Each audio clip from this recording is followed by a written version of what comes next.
Hello student, welcome to Swati's classes. आज हम देखेंगे फिफ्थ स्टैंडर्ड का EVS 1 lesson number 18 the environment and us. इस लेसन के क्वेश्चन एंड आंसर्स। तो चलिए देखते हैं question number 1। What's the solution? Rivers and lakes are filled with water hyacinth. तो देखिए स्टूडेंट, वाटर हाइसिंथ का मीनिंग होता है कि वाटर के ऊपर जो प्लांट्स स्प्रेड होते हैं उन्हें वाटर हाइसिंथ कहा जाता है। एक तरीके का प्लांट होता है जो कि वाटर सरफेस पे स्प्रेड होता है ज़्यादा से ज़्यादा। तो अगर रिवर्स और लेक्स में ये ज़्यादा फील हो रहे हैं या फिर स्प्रेड हो रहे हैं तो हम सॉल्यूशन क्या निकाल सकते हैं? तो answer is water hyacinth are form in rivers and lakes due to pollution. तो ये वाटर हाइसिंथ जो प्लांट्स है ये स्प्रेड क्यों होते हैं? जो वाटर पोल्यूशन हो रहा है उनके कारण। That is mainly due to mixture of detergents in the water. और इसका मेन रीज़न क्या है कि जो डिटर्जेंट्स होते हैं पानी में मिक्स होते हैं उनके कारण। To control heat the water hyacinth should be remove and waste water from household और washing clothes in water should be ban. तो हमें यहाँ पे क्या करना चाहिए? जो वाटर हाइसिंथ इस तरीके के जो प्लांट्स है उनके ऊपर कंट्रोल करना है। जो वेस्ट वाटर होता है उसे हमें रिवर में नहीं छोड़ना चाहिए। जो भी हाउस होल्ड वर्क होते हैं या फिर कपड़े धोना होता है इसे रिवर साइड में हमें नहीं करना है, जिनके कारण जो डिटर्जेंट का पानी होता है वो रिवर में मिक्स होता है। तो इसके लिए ये सारी चीज़ें बैन करना ज़रूरी होती है। तो ये सारी चीज़ें थी आपकी सॉल्यूशन। ये था हमारा सॉल्यूशन कि रिवर्स एंड लेक्स में अगर वाटर हाइसिंथ फील हो रहे हैं तो हमें ये सॉल्यूशन करना चाहिए। नेक्स्ट क्वेश्चन है use your brain power. What would happen if no kites? Kites means यहाँ पे जो बर्ड्स होते हैं वो are left in a particular region, which living things would increase in number and which would decrease. तो answer है if no kites are left in a particular region the number of birds, amphibian, small mammals and earthworms would increase. तो ये आपको answer लिखना है।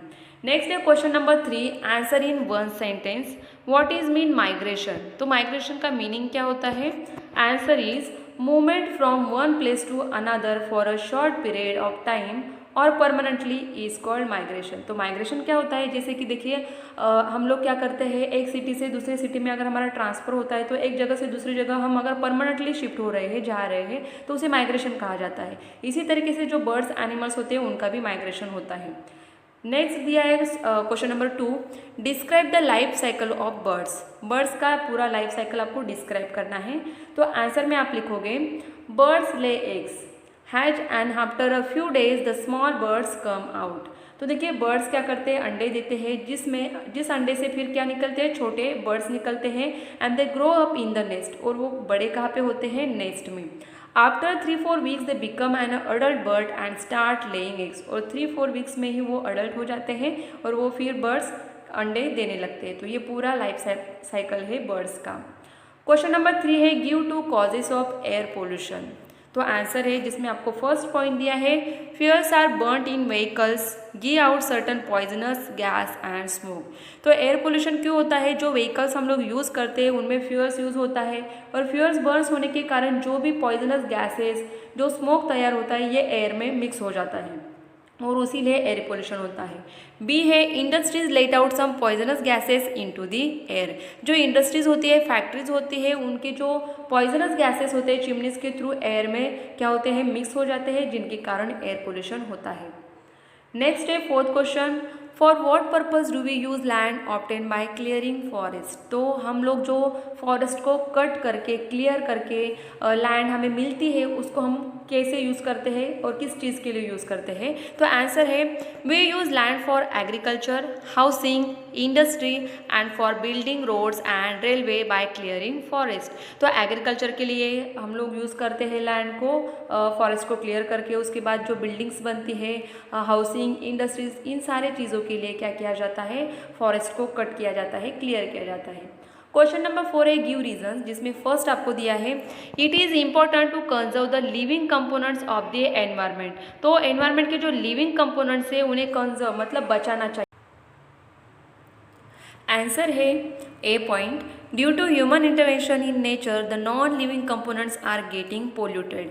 तो जो human beings का ह्यूमंस जो इंटरप्ट कर रहे हैं नेचर के बीच में, तो उसके कारण क्या होते हैं? लिविंग थिंग्स और नॉन लिविंग थिंग्स जो कंपोनेंट्स होते हैं वो भी अभी पोल्यूटेड होने लगे। जैसे कि वाटर पोल्यूशन होने लगा है, सॉइल पोल्यूशन होने लगा है।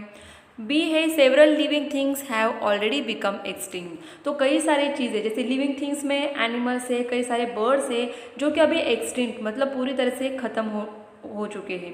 सी पॉइंट है if one factor of the environment is damage it disturb environmental balance. तो देखिए स्टूडेंट, जो एनवायरमेंटल बैलेंस का लेसन था उसमें हमने ये सारी चीज़ें डिस्कस की हुई है कि एनवायरमेंट का एक भी फैक्टर अगर डैमेज होता है, जैसे कि फूड चेन होती है, एक भी फैक्टर अगर यहाँ पे डिस्टर्ब होता है तो पूरी एनवायरमेंट बैलेंस डिस्टर्ब हो जाता है। डी पॉइंट है the process of extinction is increasingly fast. और ये एक्सटिंक्शन जो हो रहा है लिविंग थिंग्स का, ये भी काफ़ी फास्ट हो रहा है। नेक्स्ट क्वेश्चन है the number of wild animals are falling day by day. तो इसके रीज़न क्या है ये हमें देखना है यहाँ पे। आंसर है forest have been cut down to make place for various reasons of man's need.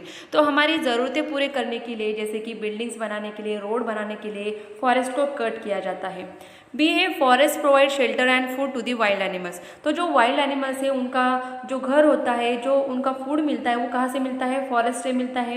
And if the plants on the earth destroy the number of animals also fall day by day. तो इसीलिए अगर जो animals forest में रहते हैं उनका shelter food उन्हें forest से मिलता है, अगर हम फॉरेस्ट को कट करेंगे तो जो प्लांट्स होते हैं, जो एनिमल्स उनके ऊपर डिपेंड है, वो भी क्या होते हैं यहाँ पे, फॉल डे बाय डे मतलब डिक्रीज हो रहे हैं।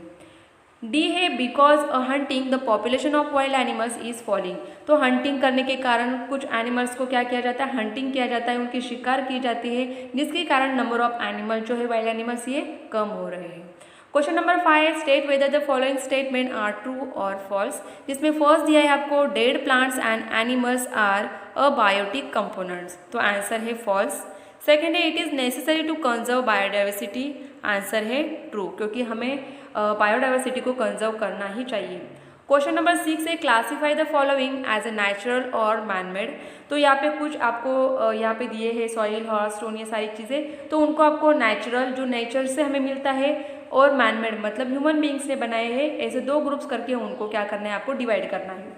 तो देखिए यहाँ पे नेचुरल में आएगा horse, water hyacinth, sunlight, dolphin, water, trees, cotton wool, soil, stone, ये सारी चीज़ें हमें नेचर से मिलती है, इसके लिए नेचुरल में आएंगे।